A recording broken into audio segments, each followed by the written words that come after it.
कर लेते हैं केंद्रीय गृह मंत्री अमित शाह के छत्तीसगढ़ दौरे की। तो बस्तर में अमित शाह और अमित शाह के छत्तीसगढ़ में तीसरा दिन है। अमर वाटिका में शहीदों को श्रद्धांजलि देंगे अमित शाह। शहीदों के परिजनों से भी अमित शाह मुलाकात करेंगे।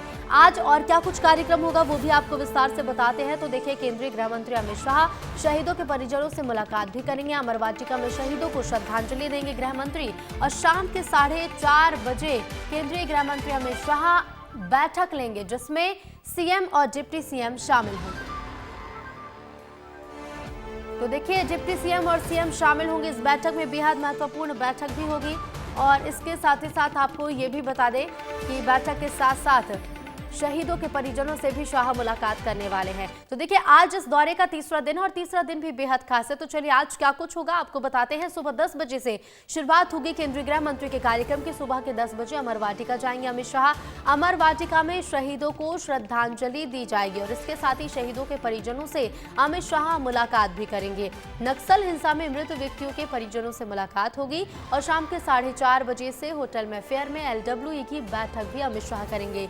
इसके साथ ही बैठक में सीएम विष्णुदेव साय, गृह मंत्री विजय शर्मा भी शामिल होंगे। कई महत्वपूर्ण चर्चाएं बैठक में की जाएंगी।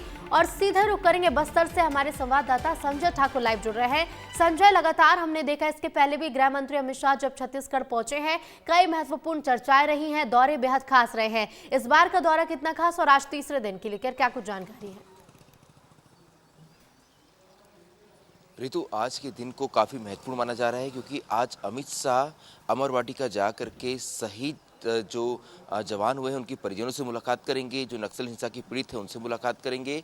तो ऐसे में आज के दिन को महत्वपूर्ण माना जा रहा है क्योंकि इसके बाद अमित शाह किसी एक कैंप का दौरा कर सकते हैं। फिलहाल मैं इस वक्त उसी सर्किट हाउस के बाहर खड़ा हूं जहां अमित शाह रुके हुए हैं और क्योंकि देश के गृह मंत्री बस्तर में है, इसलिए इस पूरे सर्किट हाउस को फिलहाल छावनी में तब्दील कर दिया गया है।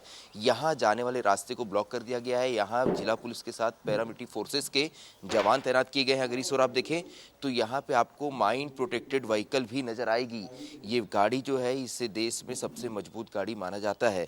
तो इस तरह से यहाँ पे सुरक्षा के पुख्ता इंतजाम किए गए हैं क्योंकि अमित शाह का ये बस्तर दौरा है।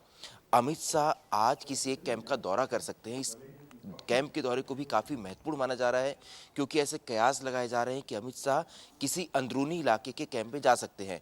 पुअर्ती गांव का भी नाम सामने आ रहा है जो कि देश के सबसे खूंखार नक्सली हिड़मा का गांव है और क्योंकि नक्सलवाद की जब चर्चा होती है तो हिड़मा का नाम अक्सर सामने आता है। फोर्स ने इसी साल फरवरी माह में वहां एक कैंप खोला था, जिसके बाद वहां नक्सलवाद पीछे हट गया। एक बहुत बड़ा झटका नक्सलवाद को लगा। तो ऐसा माना जा रहा है कि अमित शाह वहां जाकर एक संदेश दे सकते हैं कि नक्सलवाद के खिलाफ सरकार जो है वो किस मोड़ पर है। कल भी अमित शाह ने बहुत ही सख्त शब्दों में इस बात को कहा था कि नक्सली या तो समर्पण करे या फिर हमारे जवान आपसे दो हाथ करेंगे। अमित शाह इस बात को कई बार दोहरा चुके हैं कि 31 मार्च 2026 नक्सलवाद की डेडलाइन है। आपके पास और कोई रास्ता नहीं है, आपको मुख्य धारा में शामिल होना पड़ेगा। यदि आप मुख्य धारा में आते हैं तो आपको बेहतर सरेंडर पॉलिसी का फायदा मिलेगा।